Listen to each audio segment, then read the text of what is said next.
Olá, pessoal! Olha nós aqui de volta!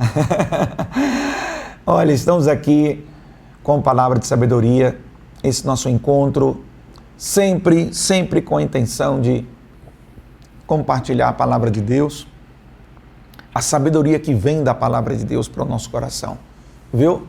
Muito grato a você pela companhia, grato a você pela sua audiência, aonde quer que você esteja. Obrigado, viu? Eu espero que você esteja aproveitando bem.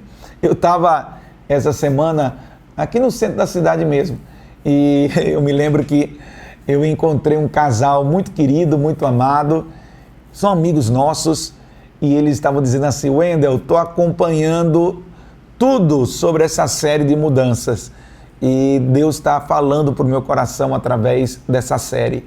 E isso para nós, você sabe que é altamente motivador, porque a gente vem para cá, faz esse trabalho, faz essas gravações, transmite esta mensagem exatamente para que seja para você, para que você esteja sendo alcançado por ela. Essa é a nossa motivação, né? Que Deus possa falar para a tua vida através da sua própria palavra e dos ensinamentos que a gente está compartilhando com você. É a sabedoria que vem de Deus, é a Bíblia. É essa sabedoria que a gente está compartilhando contigo, tá bom? Obrigado mesmo. Obrigado pelas orações também. Eu encontro muita gente que diz assim: olha, estou orando por você. E eu vou te dizer, eu agradeço porque eu preciso demais. Eu preciso demais das suas orações. E agradeço quando você para o seu tempo aí e você está aí com a sua lista de coisas para falar com Deus. E de repente você lembra, rapaz, vou orar lá pelo Wendel. Oh, obrigado, viu? Obrigado mesmo, de verdade. Eu te agradeço porque eu sou necessitado dessas intercessões, sou necessitado do seu apoio, da sua ajuda, e eu agradeço. E obrigado por nos privilegiar com a tua audiência. Você nos dá essa grande honra. Maravilha, maravilha, maravilha. Olha só, o que é que eu estou conversando com você nessa sequência? Eu estou seguindo um diálogo contigo sobre corrigir o foco, ok? Para você corrigir o foco, eu já tenho falado para você, já tenho dito para você que é importante que você veja a forma que você está vendo, porque ela está produzindo um sentimento e ela está gerando uma verbalização. Então, muitas vezes você vai precisar fazer essa reavaliação cognitiva, que eu já te falei sobre isso, tá bom? E também já te falei sobre o teu estilo explanatório, a tua forma de expor as coisas, o teu jeito de falar as coisas, né? É o teu estilo, cada um tem o seu estilo. E nesse estilo explanatório você tem ali um conjunto de palavras que verbalizam sentimentos que estão dentro de você e que, consequentemente, também estão representando a tua leitura de mundo, a tua cosmovisão, a tua forma de processar o mundo externo para o mundo interno. Maravilha? E a gente começou contando a história de José. Na verdade, a gente começou lendo o capítulo 50 do livro do Gênesis, o versículo 20, quando José disse: olha, vocês planejaram o mal contra mim, se referindo aos irmãos dele. Vocês planejaram o mal contra mim e o Senhor tornou este mal em bem. Então, essa foi nossa sequência. E aí, quando você vai perceber essa história, você vai entender essa história, você percebe que José fez essa reavaliação, essa correção de foco que eu estou falando aqui para você. José poderia viver o tempo todo se lastimando da situação que ele foi colocada. Mas, na verdade, ele entendeu que aquela situação adversa, ruim, que não foi boa a situação de José, ela teve um propósito maior, porque ele se tornou José. Por causa dos acontecimentos lá de trás, ele se tornou a resposta de Deus para a salvação de povos e nações num período de seca que houve grande no Egito, onde, não só no Egito, mas em toda aquela região da Mesopotâmia, a região do Oriente Médio, e José, por causa de tudo que ele viveu, ele chegou numa posição que deu a ele a condição dele poder ser uma resposta positiva para trazer solução para a vida da humanidade daquela época. José foi uma resposta de Deus para aquele problema da fome que estava assolando aquele país e que Deus mostrou isso para ele em sonhos antes de acontecer. Você lembra disso? José teria todos os motivos, essa é a premissa, de desenvolver o espírito da vingança. Ele até foi tentado, ele se sentiu tentado para isso, mas não prosseguiu com esse sentimento. Foi uma tentação que ele viveu, né? De que quando ele pegou o seu irmão Benjamim e ele prendeu o irmão dele Benjamim, ali tinha um pouquinho daquela vontade de pisonhar os seus irmãos que tinham vendido ele lá atrás, e ele pegou e colocou Benjamim numa situação desfavorável. E ao mesmo tempo, ele tinha também por intenção conhecer o que estava no coração dos seus irmãos agora, passados anos e anos depois do acontecimento. Então ele disse: rapaz, vou testar aqui. Vou testar para ver se esses meus irmãos mudaram alguma coisa. E eles perceberam e que aquela situação ia trazer um problema para o pai deles, que já era velho. Benjamim era o filho querido, depois que José tinha sido dado como morto, ok? Então aí, naquele momento, inclusive até José nem se conteve, porque ele ficou impactado positivamente com aquele testemunho que os irmãos dele estavam com atitude diferente, até saiu, foi chorar escondido, de emocionado que ficou. Então ele não foi pelo caminho da vingança, é isso que eu estou querendo dizer. Ele podia ter entrado por um caminho de rebeldia, de vingança. Ele poderia ter entrado por um caminho vitimal, ó céus, ó vida, ó mar, ó azar. Ele poderia ter entrado nessa linha, mas não. O que é que ele fez? Ele fez uma reconfiguração do foco. É sobre isso que a gente está falando. Ele fez uma releitura da sua própria história. Ele procurou do limão fazer a limonada. Essa seria a forma mais simples de explicar o que José fez. Ele fez de um limão, de uma coisa sim ruim, ninguém está aqui minimizando os acontecimentos. Ninguém está aqui relativizando os acontecimentos. Não se trata disso. Se trata de você fazer uma reavaliação, corrigir o foco. Se o teu foco está, me jogaram no poço, me venderam como escravo, eu fui injustiçado, me acusaram injustamente, eu fui preso de novo, e decidiram me matar. Se o foco for isso, você não terá o equilíbrio necessário para estar disponível para a próxima etapa de crescimento ou de mudança da sua vida. Aí você não muda a sua forma de ser, porque você trava nessa postura, você trava dentro disso. Sempre alguém fez alguma coisa com você. Essa postura vitimal é assim.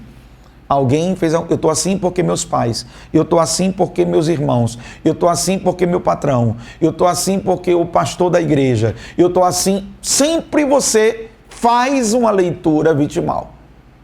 E aí você tem que corrigir esse foco. Você tem que mudar essa leitura. É sobre isso que eu estou falando. A Bíblia diz em Filipenses capítulo 4, versículo número 8, olha o que diz a palavra do Senhor. Concentrem-se em tudo que é verdadeiro, tudo que é nobre, tudo que é correto, tudo que é puro, tudo que é amável, tudo que é admirável. Gente, essa aqui é uma receita extraordinária. Se você quiser ficar curtindo a dor de cotovelo, é terrível isso. É terrível. É terrível. Existe, inclusive, por exemplo, quando você fala sobre o luto, que são as perdas, né? Não somente perdas no sentido de você ter algum parente ou alguma pessoa amiga, querida sua que faleceu. O luto não é só apenas sobre essas questões de falecimento de parentes ou de amigos ou de pessoas queridas. O luto fala de perdas. Muitas vezes você passa por processos de luto independente de ser uma situação como essa que eu acabei de citar. Mas coisas que você perdeu. E o luto tem um tempo para poder ser processado. Depois desse tempo de processar o luto, você precisa agora fazer uma releitura. Agora você precisa caminhar para uma reavaliação. Se você ficar preso nas suas perdas, se você ficar preso lá, você não avança para a próxima etapa da vida. A vida continua, você continua, mas você não consegue ler isso, você não consegue ver. Então, como é que eu vou mudar? Eu não mudo. Como é que eu vou melhorar? Eu não melhoro. Como é que eu vou passar para um outro estágio? Eu não passo, porque eu estou travado no game, entendeu? Eu não salto, eu não consigo fazer isso, porque eu estou preso naquele luto, naquela perda, naquela decepção, naquela frustração. José poderia ter ficado o tempo todo lá, naquela história, vendido como escravo, como é que pode? Ai, meu irmão me vendeu. Ai, meu Deus. Poderia ter ficado. Ele poderia ter conduzido a vida dele dessa forma, mas ele não fez assim. Ele não fez dessa maneira. Ele foi confiando no Senhor, ele foi buscando outras perspectivas. Inclusive, no lugar que ele estava preso, ele se tornou o destaque, sendo responsável pelos presos. Olha aí. Ele organizou a sua vida, ele deu um sentido para aquela situação desfavorável. E isso fez toda a diferença para ele mudar. E para ele viver algo novo na vida dele. Você está me entendendo? Muito bem, pessoal. Estamos aqui conversando sobre esse processo que eu estou falando de corrigir o foco e ressaltando os aspectos da história de José. A história de José é muito emblemática sobre isso. Você conseguir ver que aquilo que veio de ruim contra a sua vida, você transformou numa leitura em que você compreende que Deus, na sua bondade e misericórdia, interveio a seu favor e transformou isso em algo bom. É o que o texto de Gênesis está falando sobre isso, tá bom? Tem uma coisa interessante, eu estava pegando aqui um dado de um conselheiro matrimonial chamado, pegar aqui o nome dele, Gary Smalley. O Gary Smalley, ele disse o seguinte, ó, é interessante isso aqui, ó. Ele disse que todo casamento, olha aí, agora um foco aí na temática do casal, ó. Todo casamento é 80% bom e 20% mal. Olha que coisa. Ou seja, todos nós temos problemas conjugais para corrigir. Todos nós temos coisas para serem corrigidas. E você precisa corrigir os 20% maus. Mas, para você corrigir os 20% maus, você tem que mirar nos 20% bom. Olha que coisa! Os 20% maus são aquilo que não está bom, não está legal. Coisas que tem que ser alinhadas na vida do casal. Mas para você ter garra, força, energia, motivação, ânimo, disposição para poder fazer essas correções, você tem que trazer para sua memória, você tem que trazer para sua prática, você tem que trazer para sua fala, você tem que trazer para o seu momento aquilo que uniu vocês, aquilo que está bom, aquilo que está funcionando, aquilo que é legal. Vai ter coisa que não vai ser legal, mas deve ter alguma coisa que é boa. Então, como é que eu faço? Eu que quero ter um relacionamento equilibrado, eu que quero buscar a construção de um relacionamento respeitoso, eu que desejo compartilhar minha vida com outra pessoa. Casamento é isso. Casamento é um projeto de vida. Então, se eu estou falando para você e você está me dizendo, Wendel, eu quero ter esse projeto de vida. E eu não quero, ninguém casa pensando em separar, né? Pelo menos se espera que ninguém case pensando em separar. Eu acho muito complexo que alguém case já premeditando, não, eu vou me separar. É meio sem sentido, né? A não ser que a pessoa esteja casando forçada em algum tipo de situação em que ela não processou alguma demanda ali específica. Aí tem outros desdobramentos que eu não vou entrar nisso aqui agora, tá bom? Não é o tema. Não é o tema. O tema aqui é essa correção de foco. Se você tem 80% de coisas boas no casamento e você só fica martelando naquilo que é ruim, naquilo que é ruim, naquilo que é ruim, naquilo que é ruim, sabe o que acontece? Você começa a colocar a mosca no leite. Mosca no leite, mosca, pá. O que acontece quando a mosca cai no leite? Hã? Se você está com aqui uma jarra de leite ou um copo de leite, aí de repente lá vem a mosca, pá, caiu. O que é que você faz? Eita, não presta mais. Não presta mais. Contaminou o leite. Não é assim que você faz? Não é assim que a gente faz? Não é assim que a gente processa? Então, se você começa a não ter essa percepção que eu estou te falando sobre correção de foco, que você está o tempo todo martelando em cima do que está errado, mas você não elogia, não evidencia, não reconhece, é um bocado de não, né? É muito não nessa história.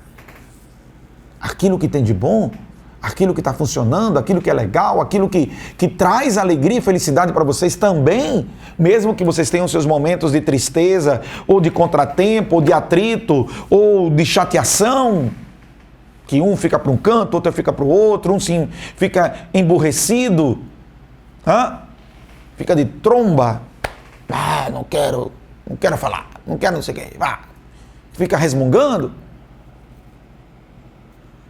Mas aí você tem a coisa boa. É nisso que você precisa focar primeiro, para que você tenha a força necessária para vir tratar das coisas que não estão boas. Por isso que muitas vezes até é bom, aqui é uma dica legal, quando você for tratar de algum assunto mais difícil, comece reconhecendo aquilo que está legal, mesmo que o assunto seja difícil, porque isso vai te ajudar a hora de tratar o assunto ruim, o assunto que não está bom. Eu, quando olho para essa perspectiva, eu estou corrigindo o meu foco. Eu estou fazendo uma leitura dentro de uma ótica mais construtiva do que depreciativa. Você lembra a história dos 10 espias? Lá no Antigo Testamento tem história em que Israel estava para entrar na terra de Canaã. Lembra dessa história? Aí o que aconteceu? Deus pegou, chamou Moisés e disse: Moisés, escolhe aí príncipes de cada tribo, escolhe aí o campeão de cada tribo, os melhores aí. Cada tribo, eram 12 tribos de Israel, né? Então, escolhe um de cada. O que você vai fazer? Eles vão lá espiar a terra e depois vão trazer o relatório, porque vocês vão entrar lá e vão conquistar essa terra. Então, primeiro, vamos fazer uma análise, entendeu? FBI, vamos lá, agência ou CIA, né? Agência de inteligência, para ir lá descobrir o que estava acontecendo e voltar. O que aconteceu? Você lembra? Olha o que aconteceu. 10 espias voltam com uma leitura altamente negativa. E apenas 2 espias com uma leitura positiva. Olha como isso impactou uma geração. A leitura negativa dos 10 espias foi tão destrutiva e tão negativa que levou Israel a perambular pelo deserto durante 40 anos. Olha o prejuízo que isso foi. Aí você vai me dizer que a forma como você está vendo, está sentindo e está falando não está influenciando o teu comportamento? Você vai me dizer isso? Não, você não pode dizer isso.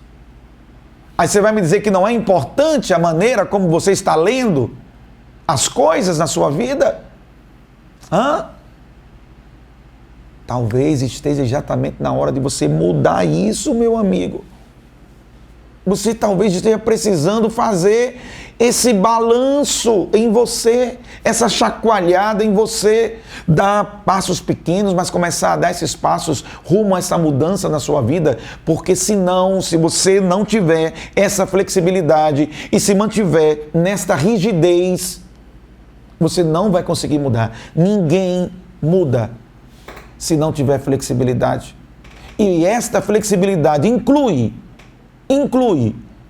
a capacidade de tomar atitude, de fazer reavaliação cognitiva, de mudar a sua maneira de ler, de mudar a sua maneira de interpretar, de mudar o foco daquilo que você está exatamente vivenciando. Ok? De repente, estar reclamando daquilo que você não tem, seja a pior coisa que você está fazendo. Que tal começar a agradecer por aquilo que você tem? Que tal começar a reconhecer? Eu me lembrei, sabe de quem? Do cego Bartimeu. Lembra a história bíblica do cego Bartimeu? Ele era cego e Jesus ia passando. É a história do Novo Testamento. Ele era cego e Jesus ia passando. E quando Jesus estava passando, ele começou a gritar: Jesus, filho de Davi, tem misericórdia de mim. E eu sempre, quando eu falo sobre esse texto bíblico, eu sempre destaco o quê? Ele era cego, mas não era surdo. Ele era cego, mas não era mudo. Vocês estão entendendo? Se ele ficasse naquela, rapaz, eu sou cego, então pronto, ó vida, ó céus, ó mar, ó azar, tudo vai dar errado para mim. Se ele tivesse ficado nessa perspectiva, o que aconteceria com ele? É sobre isso que eu estou falando para você. A visão negativa, destrutiva, vai influenciar na tua fala, e a tua fala vai identificar os sentimentos que estão dentro de você. E esses sentimentos vão ou flexibilizar você, ou travar você. Se você tem um coração cheio de ódio, cheio de amargura, cheio de ressentimento, você está tomando veneno para a sua alma. Você não está indo por um caminho, você não está indo por um caminho bom. Você pode ter até boas ideias, você pode ter até um conhecimento extraordinário, mas você está se auto-sabotando, boicotando a sua vida com esse tipo de perspectiva. Está na hora, meu amigo. Está na hora, minha querida. Está na hora de você fazer uma correção do seu foco. Pare de mirar na desgraça e comece a mirar na bênção. Conte a bênção. Comece a verbalizar as bênçãos. Por isso é tão bom contar as bênçãos de Deus, porque nos dá uma perspectiva que projeta a gente para aquilo que edifica, aquilo que constrói, aquilo que é maravilhoso. Tá bom? Que Deus te abençoe, que Deus te guarde, que Deus te proteja. Eu espero que você pare para pensar sobre essas coisas que eu estou lhe falando e mude. E se abra para a mudança, em nome de Jesus. Eu quero orar com você e pedir que Deus possa abrir o teu entendimento e te ajudar, te dando força nessa hora. Senhor Deus, muito obrigado. Obrigado, Senhor, pela oportunidade de estar aqui falando com meus irmãos, amigos, todos que estão compartilhando desse tempo com a gente. Quero, Senhor, em nome de Jesus, te pedir que ajuda meus irmãos, Senhor, meus amigos, neste dia, a mudarem, Senhor, o foco. Sair, Senhor, da desgraça para a graça. Enxergar, Senhor, a bênção e parar de andar na maldição. Tem misericórdia, Senhor. Dá força, abre o entendimento e dá sabedoria. Em nome de Jesus, amém. Deus te abençoe. Até o próximo encontro.